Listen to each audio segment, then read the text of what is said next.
Uhawe ikaze kuri channel James Sport Focus TV. Ndagushuje umuntu wese uteze ibiganiro byacu bya James Sport Focus TV. Nimukazagiye mucikwa n'amakuru agezweho by'umwihariko muri siporo. Nta handi ibiganiro byacu wabisanga usibye hano cyane. Nimukazagiye mucikwa. Uyu munsi tubafitiye Zandani, ikipe ya Al Hilal Omdurman yaje kuba igarika ikipe ya AS Kigali itsinda bitego bibiri byose ku busa. Nimuze gucikwa nyuma yuko international break igera aho ikipe z'ibihugu zigiye gukina imikino y'ibihugu isanzwe cyane n'ikipe zo muri Afrika zigakina itike yo gushaka igikombe cy'isi. Nibyo turi buze kubagezaho, nimuze gucikwa rero. Mbifuriza ko ikintu cya mbere na mbere kugira ngo mubone ibiganiro byacu byiza no gukora subscribe, ugakora like, ugatira na comment kugira ngo amakuru yacu uzajye uyabona bitakugoye. Bakunzi b'amakuru ya siporo rero, ayo twari tubafite reka ayo tubafitiye rero tuyahere mu Rwanda. Mu Rwanda ni byinshi byavuzwe cyane. Ikipe ya Al Hilal Omdurman yari gukina umukino wa mbere wayo, wari kuyihuza n'ikipe ya AS Kigali. Ni ibintu byavuzwe cyane, aho umukino wayo wari kuba kuri uno wa mbere washize. Ubwo rero ntago byaje kwemerwa rero na kafu yari itegerejwe ko ikonfirima umwanzuro wa nyuma kugira ngo iwutange kuri Ferwafa ubundi yemerere ikipe ya Al Hilal gukina imikino yayo, ariko kugeza na n'ubu baracyategereje ko kafu ikonfirima uburyo bwo kwemezwa kugira ngo ikipe ya Al Hilal ikine imikino yayo nk'uko byavuzwe cyane. Ariko byaje kuba byanga bigera ku munsi wa mbere washize cyane, aho byaje kuba byanga, ahubwo ikipe ya Al Hilal itumiza AS Kigali, birumvikana bikina umukino wa gishuti. Ngira ngo rero tuzagenda tumenya uko bizagenda bimera cyane nyuma yuko kafu izakonfirima umwanzuro wa nyuma.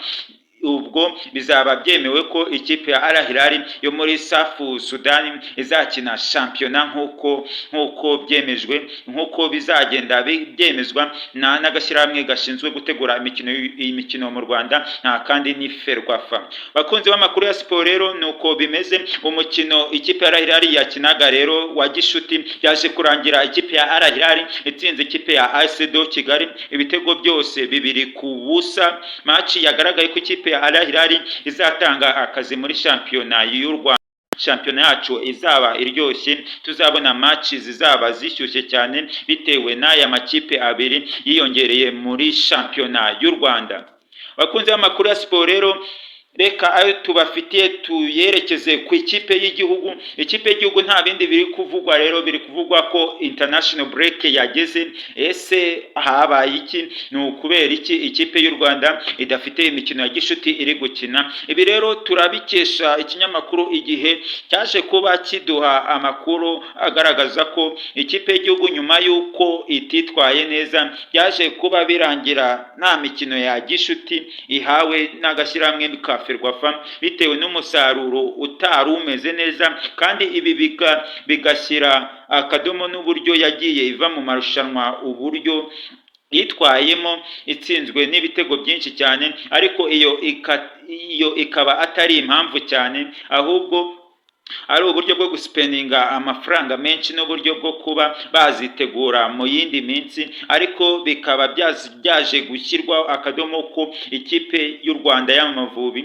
izitegura imyiteguro mu mikino yindi izagenda iba. Ahubwo ubu habaye akanama cyane ku bakinnyi bo mu gihugu. Ferwafa ikaba yahamagaye umwiherero w'abakinnyi bakina mu gihugu, ahubwo bakaba bagiye kwitegura n'uburyo bwo gutegura imikino izagenda ikinwa imbere. Nta makuru tuzagenda tubagezaho by'umwihariko nka Channel James Sport Focus TV, ntimukazagenda mucikwa. Umwiherero rero w'abakinnyi bakina hano mu gihugu watangiye. Ubwo tutegereje ikizava muri uno mwiherero, niba hari indi mikino y'igihugu bazategura. Nta handi uzajya ubibona usibye hano.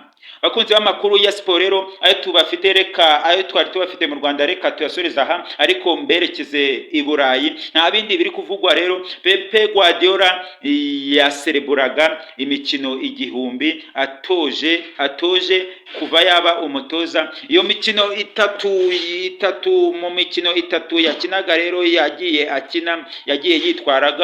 yitwaramo neza, ngira ngo yuzuzaga umukino w'igihumbi kuva aho yabereye umutoza, agatoza n'amakipe atatu akomeye. Izo kipe yatoje nta zindi ni ikipe ya FC Barcelona n'ikipe ya Bayern Dominic n'ikipe yubakiyemo ibigwi ariyo ikipe ya Manchester City, aho yakinaga n'ikipe ya Liverpool aza kwitsinda ibitego byose bitatu. Ngira ngo Pepe Guardiola ibitabo bigiye kumwandikamo nkawe nk'umutoza ukomeye w'umunyabigwi, ngira ngo agiye kujya mu banyabigwi bibihe byose babatoza bitwaye neza, akaba yaza anabayoboye mu batoza bitwaye neza cyane. Bakunze amakuru ya siporo rero ayo tubafite reka tuyerekeze ku ikipe ya Chelsea the Blues. Chelsea the Blues rero nyuma yuko ibonye amakarita atukura rwose, yaje kuba ikosora ikibazo cyavugwaga cyane cy'amakarita atukura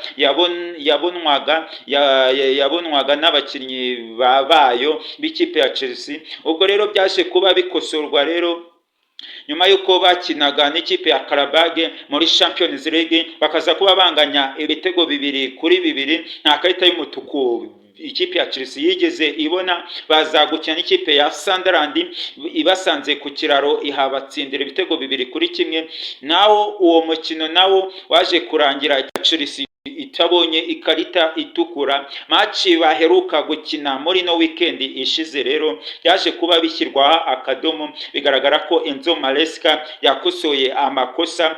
Baza gutsinda ikipe ya Wolverhampton Wanderers ibitego 3 byose ku busa, biza gushyirwaho akadomo ko discipline mu ikipe ya Chelsea yagarutse kandi imeze neza. Byaje kuba bimera neza rero, ikipe ya Chelsea imeze neza, amakarita atukura ntago iri kuyabona, umwuka mwiza umeze neza n'ikipe ya Chelsea imeze neza. Bakunze amakuru ya siporo rero ayo twari tubafitiye reka tuyasoreza, tuzagaruke ubutaha. Yemwe muri kumva nta wundi ni Santos Cliff.